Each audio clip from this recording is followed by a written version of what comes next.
يا أيها الذين آمنوا اتقوا الله ولتنظر نفس ما قدمت لغد واتقوا الله إن الله خبير بما تعملون.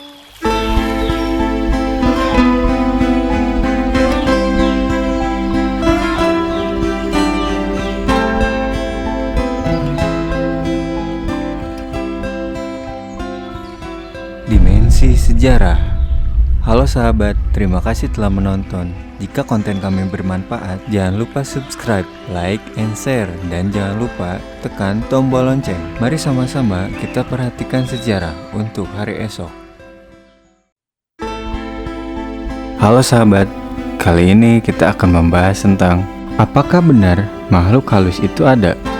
Kali ini kita akan membahas menurut perspektif Islam. Semoga pembahasan kali ini dapat bermanfaat. Sahabat, kita selaku umat muslim tentu dalam memandang sebuah hal apapun itu, kita tidak boleh melepaskan diri dari pedoman hidup kita, yakni Al-Quran. Jika kita analogikan diri kita ini adalah sebuah produk atau ciptaan, tentunya agar produk itu berjalan dengan sesuai fungsi penciptaannya, maka harus sesuai dengan pedoman atau panduan penciptaannya. Seperti halnya ketika membeli sebuah handphone, tentu saja kita ketika membeli handphone sudah include dengan manual book atau buku panduan tata cara penggunaan handphone tersebut. Dan apabila kita menggunakan handphone tersebut sesuai dengan panduan atau petunjuk, tentu saja handphone yang kita beli tersebut akan berjalan sesuai dengan fungsinya. Sebaliknya, jika kita menggunakan handphone tersebut dengan tidak sesuai dengan manual book atau petunjuk penggunaannya, tentu saja akan berakibat fatal pada handphone tersebut. Selayaknya analogi handphone tadi, kita pun selaku makhluk ciptaan Allah Subhanahu wa Ta'ala tentunya diciptakan sudah dengan seperangkat panduan hidup. Maka apabila kita memegang panduan hidup tersebut, niscaya akan selamatlah kita menjalani kehidupan ini. Kembali lagi ke dalam topik pembahasan tentang apakah benar makhluk halus itu ada. Sahabat, mari kita bedah terlebih dahulu. Yang biasa kita sebut makhluk halus di sini adalah jin dan setan. Kata jin berasal dari jana, yang mana berarti segala sesuatu yang tersembunyi darimu. Dalam bahasa Arab juga disebut dengan jana anka. Ibnul Manzur mengatakan bahwa dinamakan jin karena mereka tersembunyi dan tidak terlihat oleh mata. Dinamakan janin karena ia tersembunyi di perut ibunya. Orang-orang jahiliyah dahulu pun menamakan malaikat dengan jin, dikarenakan ia tersembunyi atau tidak terlihat oleh mata. Sahabat, perhatikan firman Allah berikut ini. Dan kami telah menciptakan jin sebelum Adam dari api yang sangat panas. Nah sahabat, jika tadi adalah asal mula dari jin, nah sekarang adalah asal mula dari setan. Kata setan berasal dari syatona yang berarti jauh, yang mana berarti jauh dari kebaikan. Ada yang mengatakan bahwa syaiton adalah bentuk paklan dari syato, yashitu yang berarti celaka dan terbakar. Ini adalah menurut mereka yang menganggap bahwa huruf nun pada kata syaiton adalah tambahan. Selain itu, secara umum setan berarti yang maksiat, yang mana enggan dan terpenuhi dengan keburukan serta kemungkaran, atau bisa juga disebut yang membangkang sehingga ia berbuat maksiat. Dan segala sesuatu yang sewenang-wenang membangkang baik dari golongan jin dan manusia maupun binatang disebut setan. Al-Mausu'ah Al-Fiqhiyah Juz 2 halaman 2544. Syekhul Islam Ibnu Taimiyah mengatakan bahwa setan adalah manusia atau jin yang membangkang, sedangkan seluruh jin adalah anak-anak iblis. Majmu' Al-Fatwa Juz 7 halaman 15. Nah sahabat, adapun kata hantu dalam bahasa Indonesia kerap sekali digunakan untuk menyebutkan sesuatu yang membangkang, menakutkan, jahat, serta tersembunyi dari mata manusia atau disebut gaib. Biasanya kata hantu ini disebut atau digunakan untuk sebutan kuntilanak, gundorowo, tuyul, pocong, dan sebagainya. Tetapi kata hantu tersebut tidak pernah digunakan untuk sebutan manusia yang jahat, membangkang, atau menakutkan. Dengan demikian, hantu yang dimaksud pada masyarakat umum ialah hantu yang termasuk ke dalam golongan jin, yang mana kita telah utarakan di muka mengenai makna setan.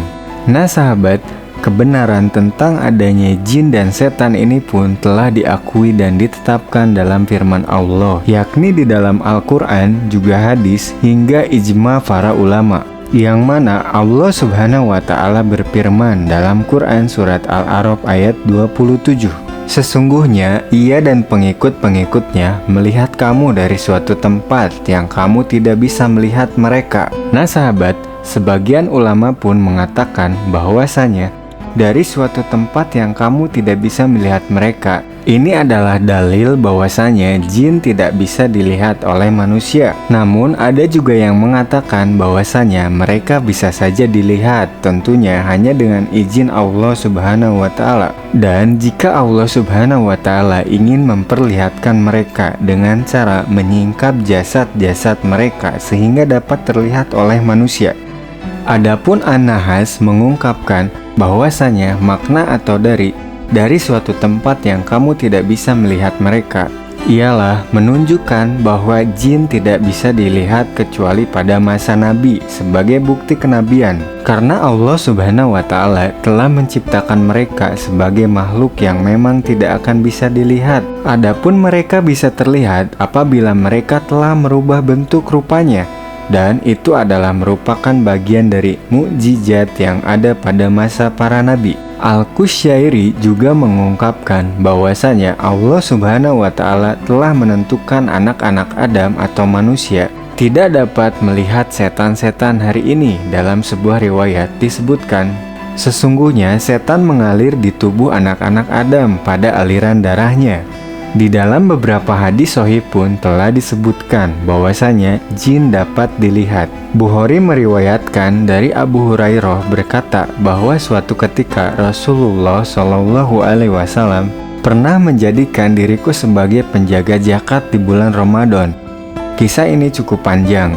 Disebutkan di dalamnya bahwa Abu Hurairah menangkap jin yang mengambil kurma dan Nabi Shallallahu Alaihi Wasallam bersabda kepadanya, "Apa yang dilakukan tawananmu semalam?" Al-Jami li Ahkami Quran, jilid 4 halaman 163.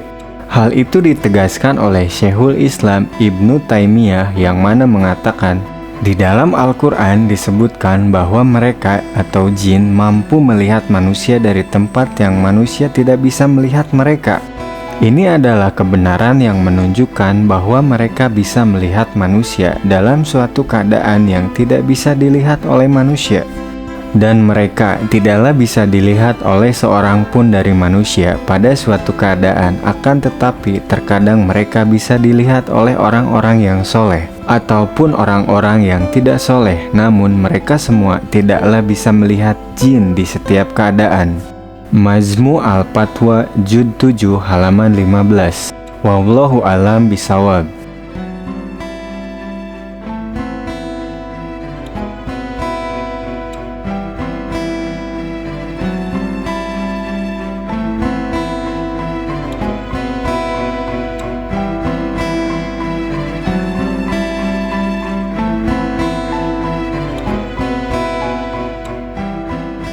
Sungguhnya Allah tidak merubah keadaan suatu kaum, sehingga mereka merubah keadaan yang ada pada diri mereka sendiri. Dan apabila Allah menghendaki keburukan terhadap suatu kaum, maka tak ada yang dapat menolaknya. Dan sekali-kali tak ada pelindung bagi mereka selain Dia. Quran Surat Ar-Ra'd ayat 11. Nah sahabat, kita buka dengan kisah pertama, yakni kisah Habil dan Qabil, yang mana mereka adalah keturunan pertama atau keturunan langsung dari Nabi Adam alaihi salam, yang akan menjadi cikal bakal generasi manusia hingga tiba waktu pada saat ini. Penyebaran penduduk bumi dimulai dari keturunan mereka, tentu saja dengan mengalami proses yang teramat sangat panjang. Sahabat, kisah Habil dan Qabil ini telah Allah Subhanahu wa Ta'ala abadikan dalam firman-Nya, Quran Surat Al-Maidah ayat 27. Ceritakanlah kepada mereka kisah kedua putra Adam, Habil dan Qabil menurut yang sebenarnya. Ketika keduanya mempersembahkan kurban, maka diterima dari salah seorang dari mereka berdua, yakni Habil, dan tidak diterima dari yang lain, yakni. Terima kasih telah menonton. Jika konten kami bermanfaat, jangan lupa subscribe, like, and share, dan jangan lupa tekan tombol lonceng. Mari sama-sama kita perhatikan sejarah untuk hari esok.